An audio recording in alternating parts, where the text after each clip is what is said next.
Hey, this is Rich over at TVP Live with another quick tips tutorials brought to you by Adobe Photoshop Elements Tutorials Group. And let's jump right in with today's poster. I wanted to know why these white lines came about when he tried to lighten the subject.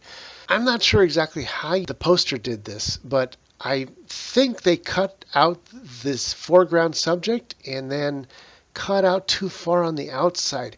What you got to do is cut out on the inside with a small soft brush eraser. That way we can actually get rid of the edge and then smudge the edges back into the photo. I'm going to show you an example on what I'm talking about. So the problem is the original photo is fuzzy, and especially the edges are fuzzy. That makes it really hard to lighten just this without capturing some of the background. So why don't we separate the two completely? And then we could take what's left over and smudge it back in.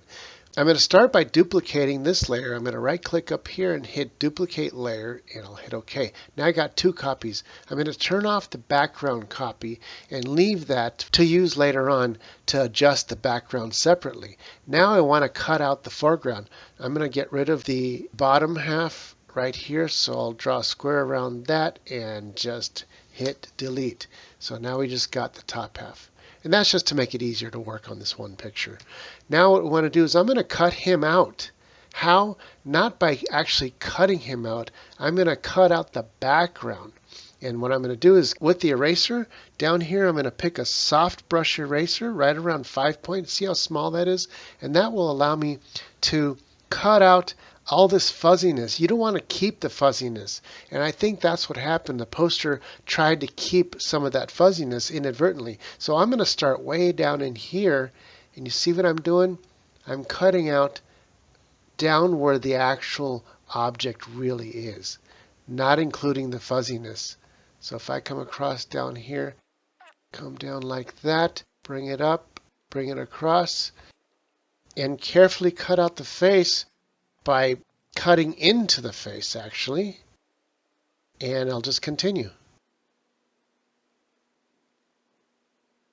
Now as soon as I get up to the hairline, I'm going to make the brush bigger, something like 15 point, and this will allow me to give it a little bit more softness to the hairline. And then the back here I'll do that once again like that, and then bring it back down to a 5 point brush and continue the back end. And once we have that cut out, then we're going to take the polygon tool and zoom in a little bit and carefully cut out in between the background and the foreground.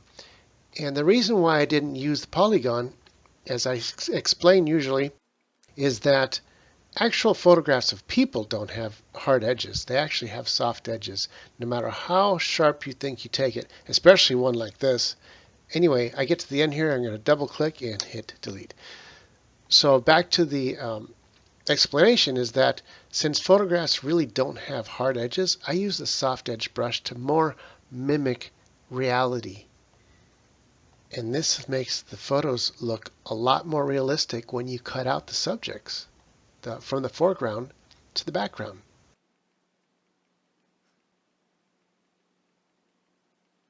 Once I get to the end here, I'm going to cut across here, come down here where I met up, double click, and there's going to be the marching ants.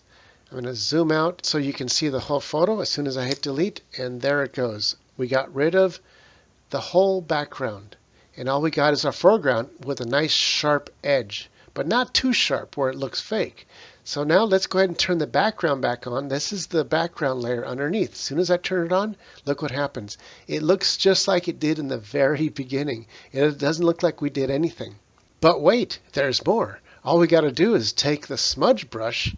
Let's come down here and give us a nice big 50 point soft brush, and it's really big like that. And this is where the magic happens. Do you see where these lines are all fuzzy on the edge? Look really close. I'm going to take the edge, and because this whole background is really even, this is going to make this really simple to do. I'm just going to grab the smudge and just smudge it in, and that basically takes the whole background and smudges it in, leaving us our foreground that we just created with the sharper edges. And we're just easily sharpening our whole subject. sharper than it's ever been before. Look at that. When you get to a point like this that has horizontal lines, then make sure you smudge in horizontally. Up here where it's vertical, smudge in vertically, like that. And that's all there is to it. Going to come over here to the back side, and you always want to smudge in at a 90-degree angle to your subject right there to make the lines nice and sharp. Now you see there's a horizontal line. I'm not going to smudge like this because that doesn't look right. I'm going to undo. I'm going to smudge this horizontally to have that line continue where it came from. See that? Look how sharp that gets. Do the same thing here. Come down to here, and there we go. Easy peasy. Now we got us a nice sharp edged photo here. Now let's go ahead and color correct, and what's nice about this is we can change the foreground from the background. Let's start with the background. We're going to go to Enhance, Lighting, Brightness, and let's go ahead and bring that background down a tad so it forces our foreground to jump out more like that. Look at that. That's looking pretty good. This is before, after, before, after. Now we can take our foreground layer and do the same thing. Go to Enhance, Lighting, Brightness. Now watch carefully. We're going to make everything go brighter, but not the background, just the foreground. So we can sit here and play with it until our heart's desired. And let's bring that up to here. Bring the contrast down, which actually will make it look more natural, because if we go too high on the contrast, it starts looking too stark. So let's bring it down to about, say it right around there. This is the before, after, before, after. And that's pretty much all there is to it. And here's our final version. Compared to the poster's lighter version, you can see how much sharper it is. Let's bring in the original below right there. So this is the original, and how the lines were all fuzzy. Look at the difference, how sharp they are here compared to this one. Anyway, this is it for this tutorial. This is Rich, calling it quits, saying over and out.